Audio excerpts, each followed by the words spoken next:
வணக்கம். செல்வகுமாரின் மாலை வானிலை ஆய்வறிக்கை. அதிகாரப்பூர்வ வானிலை அறிக்கைக்கு இந்திய வானிலை ஆராய்ச்சித்துறை அறிக்கையை பார்க்கவும். 2026 ஆகஸ்ட் 19 புதன்கிழமை மாலை ஆய்வறிக்கை.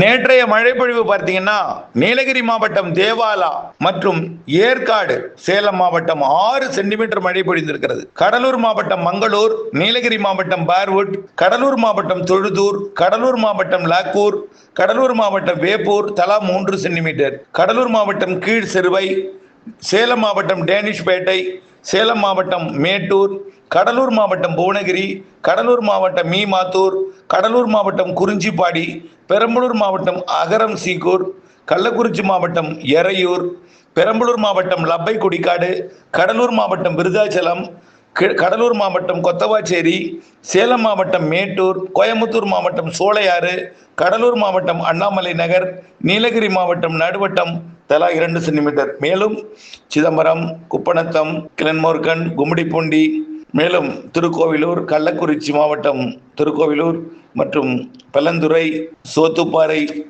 ஸ்ரீமுஷ்ணம், வளத்தி, தியாகதுர்க்கம், மேலும் பந்தலூர், காட்டுமயிலூர், சின்ன கல்லாறு, வால்பாறை போன்ற பகுதிகளிலையும் மழை. இன்றைக்கு எங்கே தொடங்கி இருக்குன்னு பார்த்தீங்கன்னா, பரவலாகி கொண்டிருக்கு. தொடங்கி திண்டுக்கல் மாவட்டம் பழனிக்கு தெற்கையும் மழைப்பொழிவு தொடங்கி இருக்கு. மேற்கு தொடர்ச்சி மலையிலையும் மழைப்பொழிவு தொடங்கி இருக்கு. மதுரை மாவட்டம், மதுரை மாநகர் உட்பட அங்கங்கே மழைப்பொழிவு தொடங்கி இருக்கு. இது சிவகங்கை மாவட்டம் நோக்கி தீவிரமடைந்து கொண்டிருக்கிறது. மேலும் தோகை மலை மற்றும் கரூர் மாவட்டத்தோட பகுதிகள் ஆங்காங்கே மழைப்பொழிவு. கரூர் மாவட்ட தலைநகர் பகுதியிலேயே மழை, நாமக்கல் மாவட்ட தலைநகர் பகுதியிலேயே மழை உருவாயிருக்கு. ராசிபுரம், சேலம் மாவட்டத்தின் சேலம் உள்ளிட்ட பகுதிகள், கரூர் உள்ளிட்ட தருமபுரி மாவட்ட பகுதிகள் மற்றும் ஆத்தூருக்கு வடக்கே இருக்கக்கூடிய கல்வராயன் மலைப்பகுதி, இங்கெல்லாம் ஆங்காங்கே மழைப்பொழிவு உருவாகிட்டு இருக்கு. மேலும் பார்த்தீங்கன்னா, அரியலூர் மாவட்டத்துக்கும் அரியலூர் மாவட்டத்தில் வடக்கு பகுதியெல்லாம் மழைப்பொழிவு உருவாகிட்டு இருக்கு. இன்னும் வடகடலோரத்திலேயும் மழைப்பொழிவு உருவாகிட்டு இருக்கு. இன்றைக்கு எங்கெங்கெல்லாம் மழைப்பொழிவு கொடுக்க போகிறது என்பதை பார்ப்போம். இன்றைய மழைப்பொழிவு கண்டிப்பாக வடகடலோரம், வட உள் பகுதிகள், டெல்டா வரைக்கும் இன்றைக்கு நல்ல மழைப்பொழிவு கண்டிப்பாக கிடைக்கும். படிப்படியாக இன்றைய மாலைக்கு பிறகுதான் தீவிரமடையும், மெல்ல தீவிரமடையும் மழை. இன்றைக்கு கனமழை பொழிவு கொடுக்கும் என்று எதிர்பார்க்கக்கூடிய இடம் டெல்டா மாவட்டங்களின் வடக்கு பகுதி, தஞ்சாவூர் மாவட்டத்தின், அதாவது எல்லா மாவட்டங்களுக்கும் மழை உருவாகும், ஆங்காங்கே பெய்யும். பரவலான மழை பொழிவு எங்க பெய்ய போகுதுன்னா பார்த்தீங்கன்னா, கும்பகோணம், மயிலாடுதுறை, அதாவது தஞ்சாவூர் மாவட்ட வடக்கு பகுதி, பாபநாசம், கும்பகோணம், மன்னார்குடிக்கு வடக்கேன்னு வச்சுக்கலாம், நல்ல மழைப்பொழிவு எதிர்பார்க்கலாம். அப்படியே பார்த்தீங்கன்னா, மயிலாடுதுறை மாவட்டத்தில் பரவலாக மழைப்பொழிவு எதிர்பார்க்கலாம். காரைக்காலுக்கு வடக்கே, கடலூர் மாவட்டத்தில் பரவலாக மழைப்பொழிவு எதிர்பார்க்கலாம். கடலூர், தஞ்சாவூர், திருவாரூர், நாகப்பட்டினம் இதெல்லாம் வடக்கு பகுதி, வடக்கு டெல்டான்னு சொல்லலாம். தெற்கு டெல்டாவிற்கும் வாய்ப்பு இருக்கு, வடக்கு டெல்டாவிற்கு கூடுதல் வாய்ப்பு என்பதை நாம் சொல்லணும். கடலூர், அரியலூர், பெரம்பலூர், மேலும் கள்ளக்குறிச்சி, விழுப்புரம், புதுச்சேரி, திருவண்ணாமலை மற்றும் விழுப்புரம் மற்றும் செங்கல்பட்டு, காஞ்சிபுரம், சென்னை, திருவள்ளூர், திருப்பத்தூர், வேலூர், ராணிப்பேட்டை எல்லாம் இன்றைக்கு நள்ளிரவு முன்னிரவுல மெல்ல தீவிரமடைந்து நள்ளிரவிலே கனமழை பொழிவை கொடுக்கும் என்று எதிர்பார்க்கப்படுகிறது. இந்த மழைப்பொழிவு அதாவது சேலத்தில் தொடங்கி இருப்பது மெல்ல அப்படியே பரவலாகும், பெரம்பலூர் மாவட்டம் வரைக்கும் அப்படியே மெல்ல பரவலாகும். அதாவது நாமக்கல் மாவட்ட மழையும் அப்படியே கொல்லிமலை பகுதி, பச்சைமலை பகுதிக்கு வந்து அப்படியே திருச்சி மாவட்ட வடக்கு பகுதி, தம்மம்பட்டியில் உள்ள சேலம் மாவட்ட பகுதிக்கெல்லாம் அப்படியே மெல்ல பரவலாகும். தருமபுரி மாவட்டத்தின் மேற்கு பகுதியிலிருந்து கொஞ்சம் கொஞ்சமாக கிழக்கு பகுதிக்கு, கல்வராயன் மலைப்பகுதிக்கு வந்து அப்புறம் திருவண்ணாமலை, கள்ளக்குறிச்சி, கடலூர் மாவட்ட பகுதிகளுக்கு அப்படியே தீவிரமடையும். பிறகு திருச்சி மாநகருக்கும் வாய்ப்புண்டு, புதுக்கோட்டை, சிவகங்கை மாவட்டத்திற்கும் வாய்ப்பு இருக்கு. இப்போ மதுரையில் பெய்து கொண்டிருக்கூடிய மழை புதுக்கோட்டை, சிவகங்கைக்கு வந்து பிறகு டெல்டாவிற்குள் வரும் என்று எதிர்பார்க்கப்படுகிறது. கண்டிப்பாக அது வடக்கு டெல்டாவிற்கு வாய்ப்பு கூடுதலாகவே தெரிகிறது. தஞ்சாவூர் மாநகரம், தஞ்சாவூருக்கு வடக்கே உள்ள மன்னார்குடிக்கு வடக்கே உள்ள பகுதிகள், திருவாரூர் மாவட்டத்தின் வடக்கு பகுதி, நாகப்பட்டினம் மாவட்டத்தின் காரைக்கால் எல்லையோர பகுதியெல்லாம் நல்ல மழையே தெரியுது. காரைக்காலுக்கு வடக்கே மயிலாடுதுறை மாவட்டத்தில் பரவலாக, தஞ்சாவூர் மாவட்டம் வடக்கு பகுதி பரவலாக, திருவாரூர் மாவட்டத்தின் வடக்கு பகுதி பரவலாக, அதேபோல் கடலூர் மாவட்டத்தின் பரவலாக, அரியலூர் மாவட்டம், பெரம்பலூர் மாவட்டம் பரவலாக, கள்ளக்குறிச்சி மற்றும் கொஞ்சம் பரவலாகனா ஒதுக்குதலும் இருக்கும், கொஞ்சம் பரவலாக. அதே போல் கள்ளக்குறிச்சி, விழுப்புரம், கடலூர் மாவட்டத்திலையும் நல்ல மழைப்பொழிவு எதிர்பார்க்கலாம். நாளைக்கு இந்த மழையில் கொஞ்சம் தீவிரம் கம்மியாக இருக்கும், ஆனால் மழைப்பொழிவு இருந்து கொண்டிருக்கும். நாளை அதாவது 20ஆம் தேதி, 21 இன்னும் கொஞ்சம் அதே மாதிரி தான் இருக்கும், கொஞ்சம் பரப்பு வேறு இடத்துல மழைப்பொழிவு. நாளைக்கு ஒரு குறிப்பிட்ட இடம், நாளை மறுநாள் ஒரு குறிப்பிட்ட இடம். ஆனால் காற்று மறைக்கும் பகுதியாகிய ஈரோடு மற்றும் சிவகங்கை மாவட்டத்தில் மழை வாய்ப்பு பிரகாசமாக தெரியுது. நாளை மறுநாள். அடுத்தபடியாக பார்த்தா கரூர் மாவட்டத்துக்கு இப்போ மழை பெய்யுதுன்னா பார்த்துங்களேன். அப்போ ஈரோட்டுக்கும் வாய்ப்பு இருக்கு.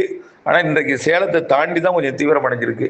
அதனால ஈரோடு மழை வாய்ப்பு இன்றைக்கு குறைவா தெரியுது. நாளைக்கு இருக்கும், நாளை மறுநாள் இருக்கும். 22ஆம் தேதியிலிருந்து தென்மேற்கு பருவமழை கேரளாவில் கொஞ்சம் தீவிரமடை இருக்கு. தெற்கு கேரளாவில் குறிப்பா, அதாவது திருவனந்தபுரம் உள்ளிட்ட பகுதி தெற்கு கேரளாவில். தமிழ்நாட்டின் பார்த்தீங்கன்னா கன்னியாகுமரி, திருநெல்வேலி, தென்காசி, தேனி, அப்படி அந்த பக்கம் ஏலக்காய் சாகுபடி பகுதி, வால்பாறை, கொடைக்கானல் மலைப்பகுதி, திருமூர்த்தி அணைக்கட்டு பகுதி, அதே போல இந்த மூணாறு பகுதி, மறையூர் பகுதி, இங்கெல்லாம் மழை பொழிவு தெரிகிறது. வரக்கூடிய 22, 23, 24 தேதிகளில் நல்ல மழை தெரியுது. படிப்படியாக மாத இறுதியிலையும் இருக்கு. கொஞ்சம் கொஞ்சமா அது வெப்பசலன இடிமழை பொழிவாக இருக்கும். அதுக்கப்புறம் மாத இறுதியில் வலுவான தென்மேற்கு பருவமழையாக மாறும். கண்டிப்பா மாறும். கண்டிப்பா செப்டம்பர் 2, 3, 4, 5 தேதிகளில் வலுவான நிகழ்வு வங்கக்கடலுக்கு வந்துடும். செப்டம்பர் 2வது வாரத்தில் எம்ஜிஓ வரப்போகுது, மாடர்ன் ஜூலியன் ஆக்சிலேஷன் எனப்படக்கூடிய நிகழ்வுகளை, காற்று சுழற்சிகளை வங்கக்கடலோட தெற்கு பகுதியில் நிலநடுக்கோட்டு இந்திய பெருங்கடலில் உருவாக்கக்கூடிய ஒரு வலிமையான காற்று சுழற்சி அமைப்பை ஏற்படுத்தக்கூடிய எம்ஜிஓ வருவதற்கு வாய்ப்பு சாதகமாக இருக்கிற காரணத்தினால கண்டிப்பாக நாம் எதிர்பார்க்கக்கூடிய அந்த தென்மேற்கு பருவமழையின் இறுதி கட்டம் 45 நாள் கண்டிப்பாக வலுவாக இருக்கும். 30 நாள் நல்லா வலுவாக இருக்கும். 30 நாள் கண்டிப்பாக வலுவாக இருக்குங்க. 45 நாளில் ஒரு 15 நாள் ஒரு கொஞ்சம் வெப்பசலத்துடன் கூடிய இணைமழையாக இருக்கலாம்னு வச்சுங்களேன். தென்மேற்கு பருவமழை இருக்கும். ஆனால் அணைகளை நிரப்பும் மழையெல்லாம் 30 நாள் இருக்கு. இறுதிக்கட்ட 30 நாள். அதுல இறுதிக்கட்ட 15 நாள் இருக்கு பாருங்க. அக்டோபர் முதல் 15 நாள் அச்சுறுத்தும் மழையாகத்தான் இருக்கும்.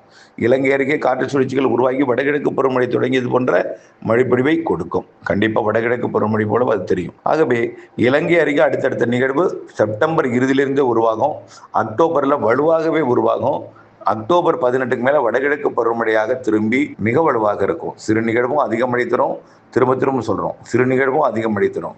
அது அதிக மழை தரக்கூடிய அதிக வாய்ப்புள்ள பகுதி இலங்கையை ஒட்டியுள்ள தமிழ்நாட்டின் கடற்பகுதிகள், தென் மாவட்டங்கள், தென் மாவட்ட மேற்கு தொடர்ச்சி மலைப்பகுதிகள், நாலுமூக்கு, உள்குத்து, காக்காட்சி போன்ற பகுதிகள் மற்றும் அனைத்து டெல்டா பகுதிகள், தென் உள் பகுதிகள், மேற்கு தொடர்ச்சி மலைப்பகுதிகள், இங்கெல்லாம் நல்ல மழை இருக்கு. வடகடலோரமும் உண்டு, வட உள்பகுதிகளும் உண்டு, வடகடலோரமும் உண்டு. அதிக மழை, நிறைய மழை, குறைந்த நேரத்தில் அதிக மழை பொழிவு கொடுக்கக்கூடிய இடம்லாம் தென் மாவட்டங்கள், இலங்கையை ஒட்டிய பகுதிகளில், இலங்கையை ஒட்டிய பாக் ஜலசந்தி, மன்னார் வளைகுடா, குமரிக்கடலை ஒட்டிய பகுதி அதிக மழைப்பொழிவை தரக்கூடிய நிகழ்வுகள் அமைப்பாக தெரிகிறது. ஆக வானிலை ஆய்வறை கூட இணைந்திருங்கள். மழை நாம் நினைக்கும் போது பெய்யாது, ஆனால் அது பெய்யும் போது நாம் சேமித்து வைக்க வேண்டும். கண்டிப்பா அறுவடைக்கு அச்சுறுத்தல் கொடுக்கும் மழை செப்டம்பர், அக்டோபர்லாம் இருக்கு. அக்டோபர் 18 வடகிழக்கு பருவமழை, ஜனவரி 10 வரை நிறைய நாள் மழை நாள் தான். இடைவெளி நாட்கள் குறைவு. நல்ல மழை காத்திருக்கிறது. வானிலை அப்டேட்ஸோட இணைந்திருந்து வானிலையிலிருந்து விவசாயம் செய்ய அன்போடு கேட்டுக்கொள்கிறேன். நன்றி.